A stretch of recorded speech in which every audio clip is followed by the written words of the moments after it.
From large rides to small rides, long and short, off-road rides come in all shapes and sizes. In terms of length and impact to Utah's off-road community, the biggest is, well, the Big Ride. Hosted annually, the Big Ride invites representatives from Utah's many off-road clubs and organizations for a chance to connect, socialize, and scout new locations to take club members. For its importance to our trails and those who ride them, the Big Ride couldn't have a more fitting name. First time on the Big Ride. This is fun. I always like to see new country. New cool country, great bunch of people. I'm excited to share this with my club. Hopefully we'll come back down next year. It helps me so when I'm planning rides for my club, I can bring them back and show them a good time and some nice trails. The Big Ride takes place over several days and shows off hundreds of miles of trail. This year's ride gave everyone the opportunity to explore trails in the Grand Staircase Monument, such as the historic Hole in the Rock Road.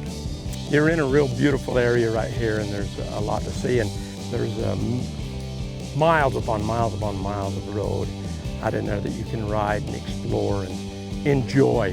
And I believe the Hole in the Rock Trail is the last great wagon train in our time. So there's a lot of history right here. As they make their way down the trail, club representatives swap stories, network, and ultimately gain new friendships. I think the most memorable part is just the people and getting to interact with others, and not only within the people in the group, but other riders out on the trail that I got a chance to meet and speak with that were from out of state and learn a little bit about them. They're mingling with people that are experienced into where to go and mingling with people that have the same mindset. I'm able to help them find new places they haven't been. And they've shown me a lot of places I haven't been, so that works really well. Not only does the Big Ride help connect everyone in a social setting every single year, but most importantly, it fosters a strong community for trail advocacy. Connecting these organizations on a statewide level creates one big voice that will stand up for our access to these legendary outdoor locations.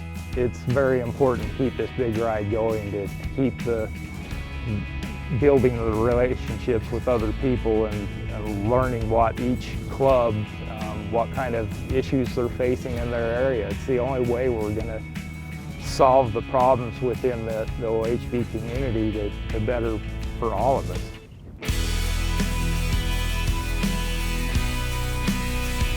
When your representatives come back and say, hey, there's an issue, they're trying to close off a trail, people need to get involved. They need to write emails. They need to call their representatives.